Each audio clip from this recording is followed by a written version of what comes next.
Space Nine, there were times it seemed like there was more of a comedic aspect to some of the episodes. Did this allow for a new way of stretching in terms of costume design? Absolutely. I mean, things could, I always think about I go to the Ferengis first because they were the most over the top.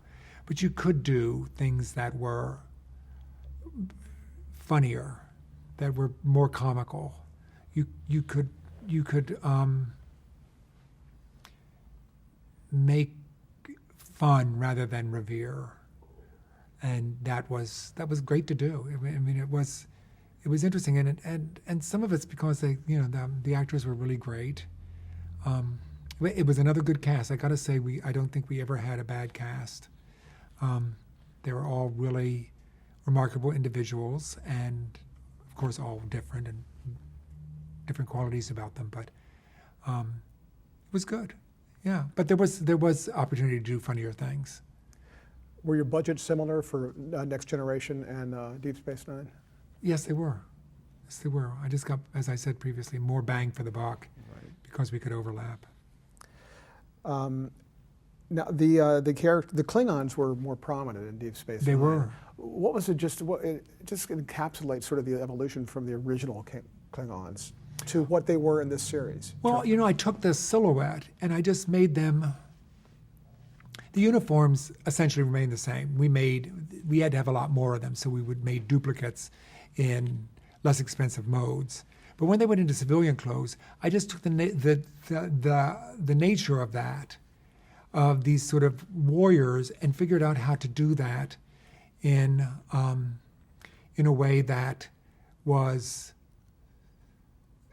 I think, appealing and fun to watch. And then of course, as when Worf came onto the station, and then Dax and Worf became involved, we culminate in that wedding, which was a pretty amazing thing to do. Those red leather outfits for the two of them, they were hard, but they were really. I think it paid off very well. When you first signed up for Next Generation, did you think this might be short-term gig, and then you might? Yeah, I thought, what, I could do this for a year. So then, 5 or 6 or 7 years later, 2 series later, Voyager starts up. Where were you then? And you were kind of like locked in, right? Well, I was locked in. You know what? Here's the deal. In television in Los Angeles, there's very few opportunities you get to have a workroom where you get to have things manufactured, where you get to draw. I was actually able to use the skills that I was trained in. So I could use all of that theater training and do television with it. And it just seemed like a really good gig, that it was really the way to go. So I was delighted with it. Along the way, were you able to step back and think about the enjoyment that you were giving just to the viewers and to the fans in terms of all the you could have been on a CSI or another series that might have had more conventional costumes at that time, but this is like every week new creations. Were you able to step back and enjoy that part of it? Not until after it was over, I think, because it was sort of a 60-hour-a-week job, so you're just sort of in it. And when you finally do get hiatus, the last thing you want to think about is anything that has ST in it. You want to go as far away from it as possible. Now with Voyager, we had the first female captain, right, which was played by Kate Mulgrew. Dr. Janeway, what challenges did you have in terms of designing a costume for a female lead? Well, I think the biggest challenge was how to take a men's jumpsuit and make it work for a woman. And we did. We did it both for her and for Torres, and I think they both looked pretty damn good in those zip front wool uniforms. Anything you had to really take particular care about in terms of them portraying like leaders? I mean, the leader of the ship. No, not with Kate. She can do that on her own. Yeah, I didn't have to do any of that. She comes equipped. She is, as an actor, strong by nature. She only plays really strong characters. She's not somebody who plays a soft kind of withering person. It's just not within her to do that. With Voyager, were there more freedoms in terms of design, or had the pattern kind of been set in terms of all the parameters? The pattern had been set, and it was a kind of, as far as design goes, it was a little bit of a pullback from DS9 because it was smaller, deliberately so. They went back to being on a ship that went from place to place rather than everybody coming to them. So it was smaller, or it appeared to be smaller to me. Carol will probably tell you a different story altogether, but. What would you say is the main, I guess, difference or the prominent sort of look of the costumes on Voyager as opposed to the other series? I think there was a certain darkness that still stayed, because I think they liked that kind of sense of it. I mean, I think the lighting was not quite as moody as DS9, but it had a look to it. You get to the bridge and it's always kind of bright, but everything else had a little darker quality to it. I think that there was an edge of that was held over because they liked the feeling of that for Voyager as well as DS9. Among the series to that point, was there, what stood out for you about Voyager? I think what stood out for me was a female captain, a female antagonist, a female protagonist, working it out, figuring out how to deal with it, how to get the job done. A Borg becoming, a cyborg becoming human again.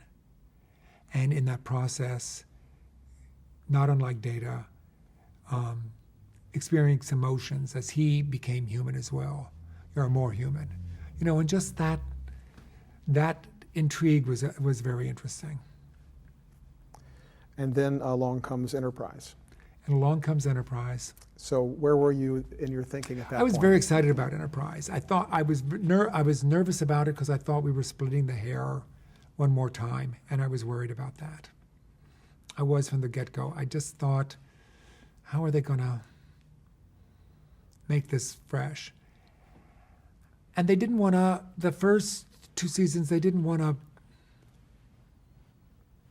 do anything that, they didn't want to do much that had to do with the OST, original Star Trek. And I thought that was a mistake because we're encountering those people. But eventually the Andorians came in. Eventually other characters that were actually on the original Star Trek came in. But it took a while for that to happen. And I felt that it instead of being something they were trying to stay away from, I felt it was their ace in the hole, and they should have used that better. But that's just me. That would be my criticism, that it didn't make any timeline sense. That they would run into all these other people and not run into people that Kirk was going to run into. That somehow they were going to find other people. What did you think of the basic premise, though, when you heard about it, just laid out? Cowboys in space? Yeah. I thought, well, I preferred, personally, I think that part of our job is to teach. And so I have to say that I lean towards the Roddenberry sense of, myth and fable that has some lesson at the end that we can take away as human beings. And that was pretty much gone by then, and I missed that, I have to say. I wish that there was more of that going on rather than just Cowboys in Space. Among the several television series of Star Trek and then the ongoing series of movies and the sequels, was there any kind of coordination along timelines about that involved costuming? No.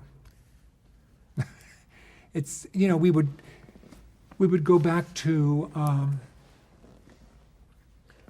we would try to use those Starfleet uniforms from the movies and drop off pieces of them on the Next Generation to make them be an interim.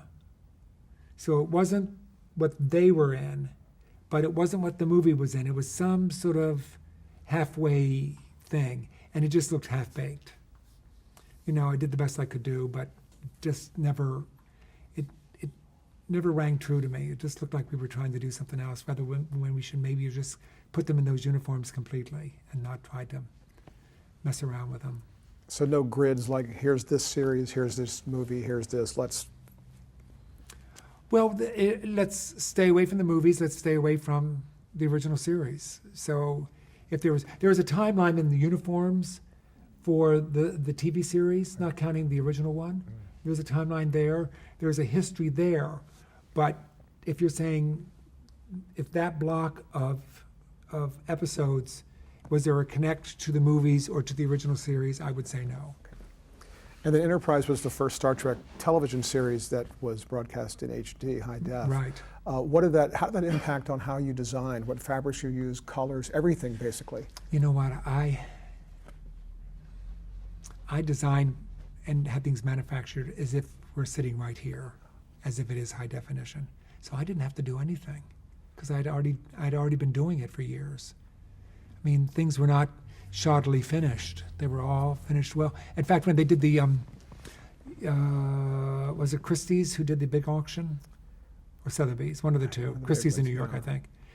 And I had been brought on to cull through and kind of put things together and help people understand things that had been wrapped after all the series were done and after 16 years or 18 years of Star Trek was done. And things had been disassembled and so on and so forth. So the things that I knew, I was brought in for a couple of days. And then they were all shipped off to New York. And I got 3 calls from Christie's, from 3 different curators, saying they could not believe the way the things were finished inside, how amazing the garments looked. And I don't know if you know that or not, but they made 40 to 60%, depending on what it was, more than what they estimated on the stuff. So, I sort of hated that they sold off our history. On the other hand, it's gone to people who will love it and care for it and will nurture it and cherish it for the rest of their lives. When you heard that Enterprise was being canceled and didn't run the other series, I think ran for 7 seasons each. They had all run for 7 seasons. This is the first that was cut short in a way in terms of that tradition. Right. How did you hear about that, and how did that? What was your reaction?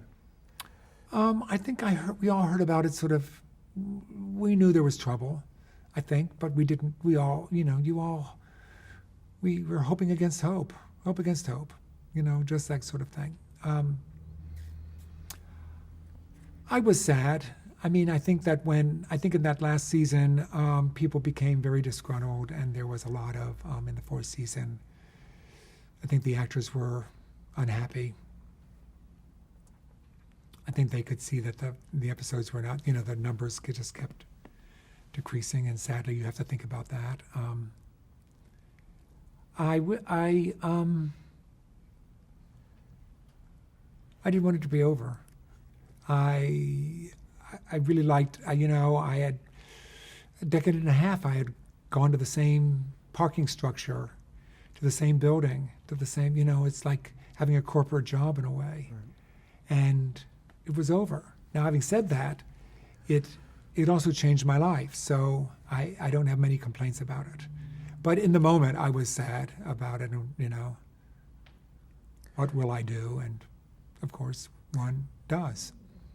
Can you describe just briefly how the look of Enterprise might have differed from all the other series, or what might have been the predominant look of both the uniforms and also just the costumes? Well, it was more of today than it was of the future, and that's really where we focused. We did buy a lot of civilian clothes when they were in civilian clothes off the rack, and then just modify them slightly so that they would look a little different than what you would see. But we bought, of course, selectively. They weren't in Levi's or anything, but it was meant to be closer to today than any of the other series.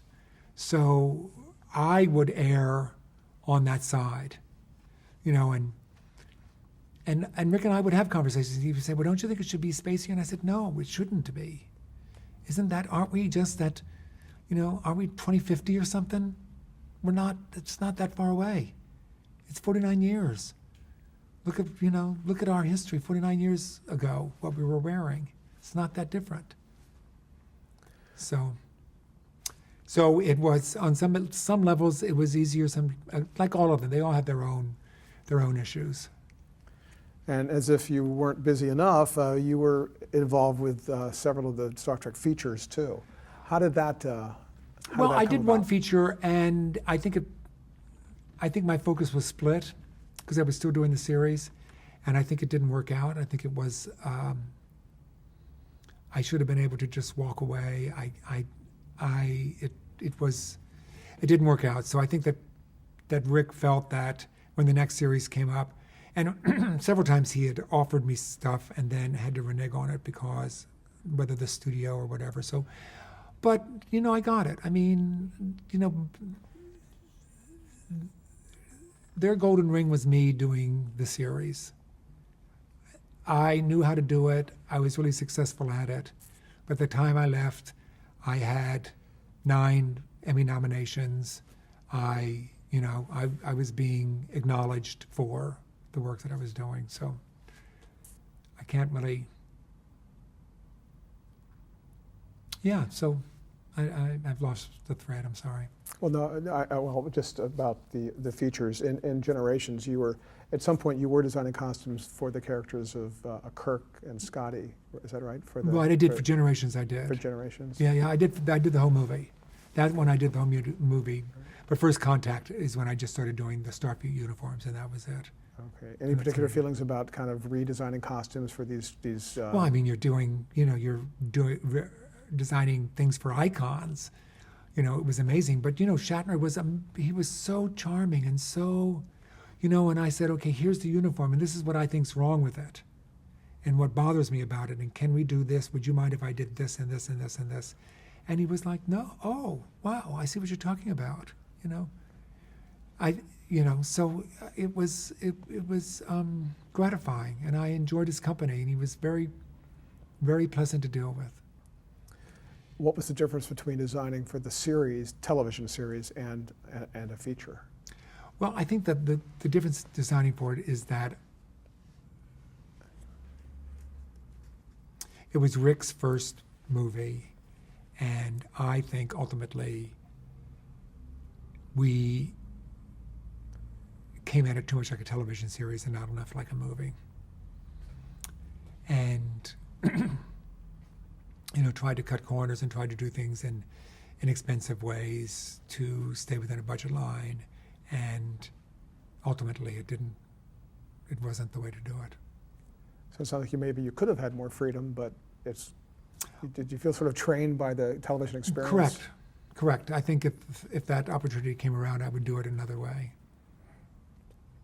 Among the things that you have, the different genres you've designed for, television, theater, feature films, do you have a favorite? No, I like the design. Doesn't matter what it is. And when you work with actors, performers, obviously they have to wear what you design. Is there an approach that you have, or does it just differ depending on the actor? It depends on the personality that I sometimes call the fitting room the room of fits, because you just never know what you're going to get. And so part of your job is to be a psychologist as well as a designer, both in 2 ways. One, in analyzing the script, and 2, in dealing with the actor. In the early 90s, you designed costumes for the series American Gladiators. I did. How did that come about?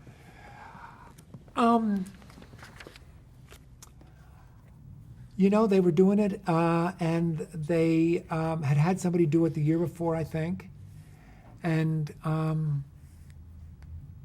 they had seen the Star Trek stuff and thought that would be a good way to go, and brought me on, and it was a hoot. It was wacky to do.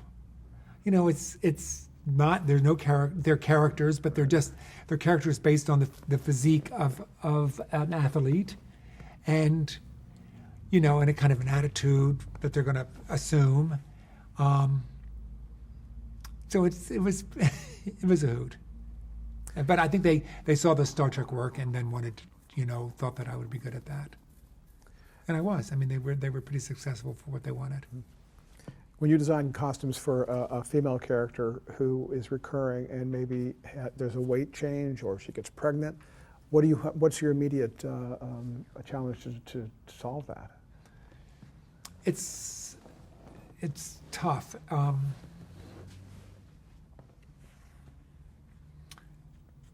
The weight change with pregnancy is you say, okay, that's nature and that's new life and that's a wonderful thing and we're going to work around this and make this work. And as you know, I had to do it 3 times on Star Trek with 3 of our principal players.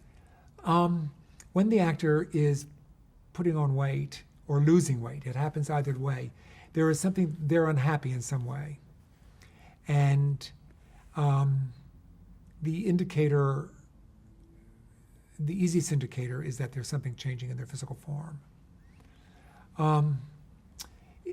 If a woman is getting too anorexic, which we've had as well as we've had too heavy, I can't say anything about it. And really now by SAG law, no one can say anything about it. So you just make do. But I will go to the producer and say, just so you know, this is happening. But by SAG law, you can no longer call them on the carpet and say you're gaining weight. It's a SAG negotiation. They can't do it. They used to try on Star Trek in the early days, and here's a great story. Marina would starve herself. She's Greek. She's short of leg. Just that gorgeous face, amazing looking shape, but she has to work at it.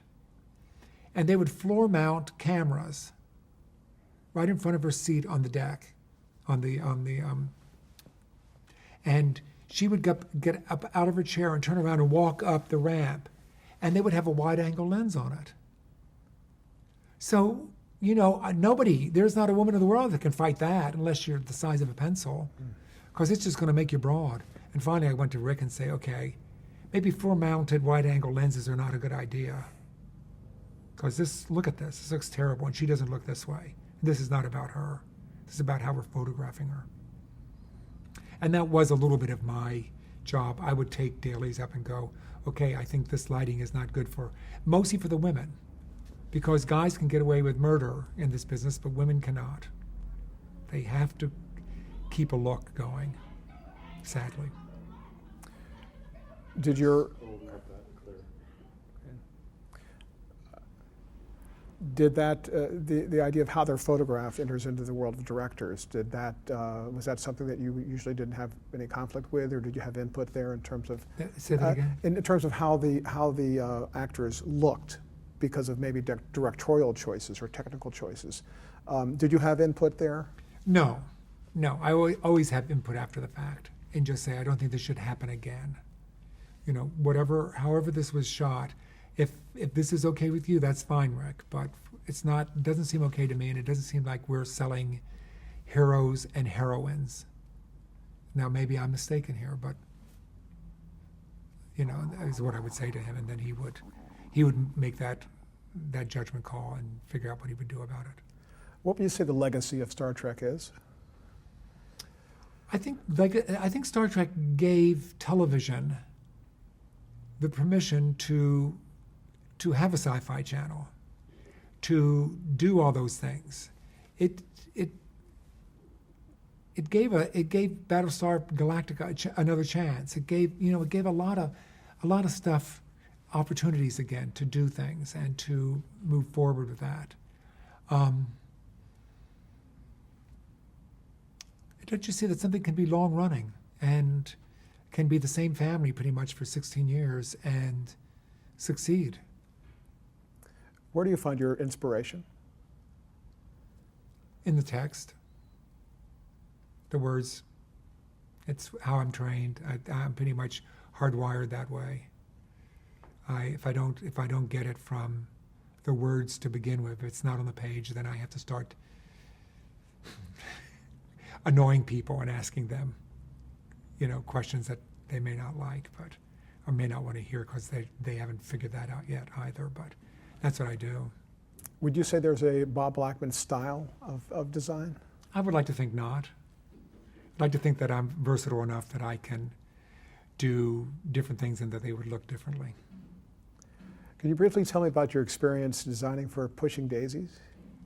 Well, talk about apples and oranges, completely on the other side of the map. Equally as challenging because there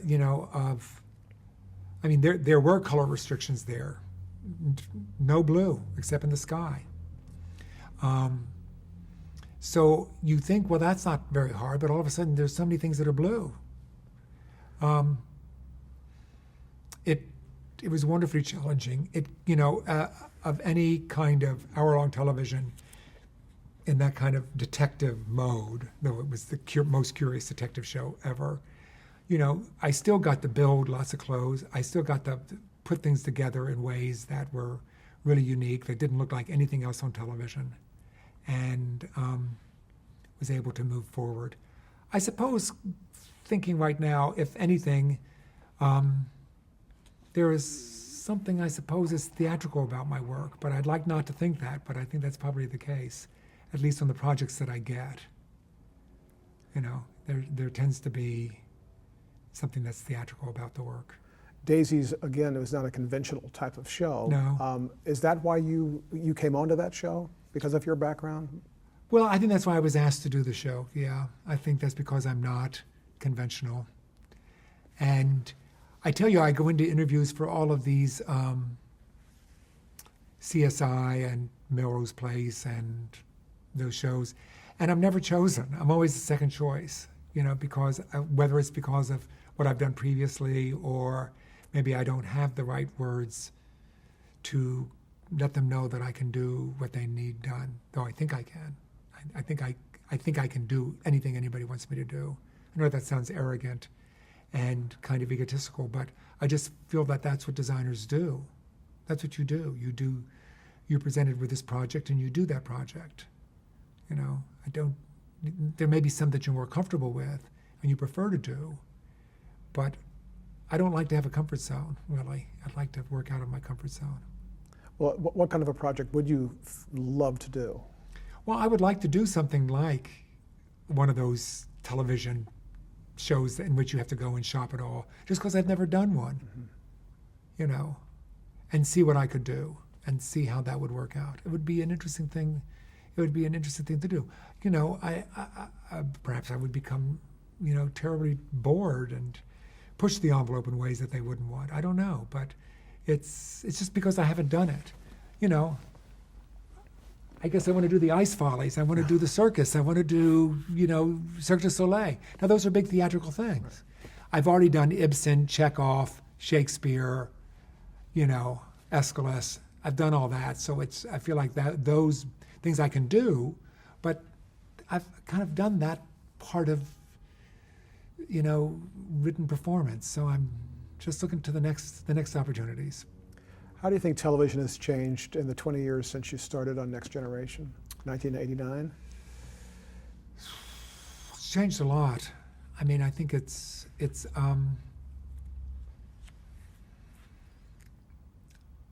I fear for the written show, for the scripted show.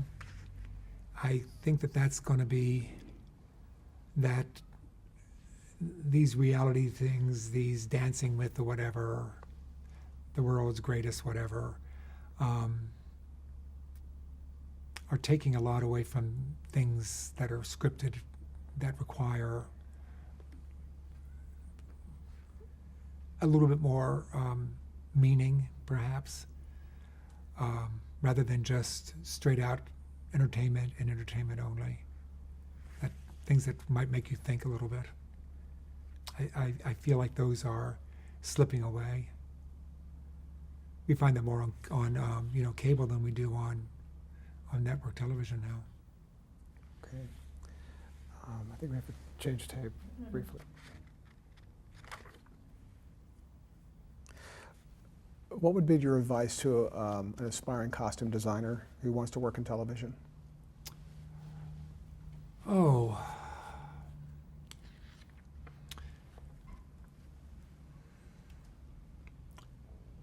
Make sure you want to work in television, number one. To have a passion that cannot be resolved, that cannot be satisfied unless you do work in television. To have the ability to read and interpret in a creative way that will be interesting. It can be an interesting take on it. It doesn't have to be my way. It can be any way. But to really do that and to have it come from the script and not from the next new look. You can incorporate those, but you have to be careful about it. Not everybody is going to wear the next new look. Endurance, that's the word I was thinking about the other day, earlier that I couldn't come up with, but endurance for sure. And I suppose love of the craft, which everyone says, but it's the truth. You have to really care about it, or it just becomes drudge work so fast, I think. How would you like people to remember you? Oh gosh. That is a oh, you rascal.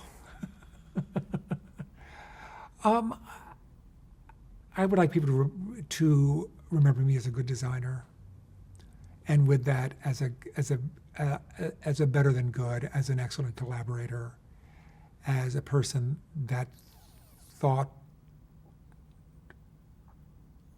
a lot of the projects, probably more of the projects some days than of himself, and of someone that was good to work with, that could take the pressure and not have to deliver it to others in ways that were inappropriate. And someone who had fun doing his job. You know, I got all serious there, but really, you know, it's a heck of a difficult job, but it's also a lot of fun, and you have to make it that way. You can talk about how hard it is all the time, and then it just becomes hard. So I guess that's how I want to be remembered. It's a hard question for me. Thank you. Thank you very much, Stephen. I appreciate it.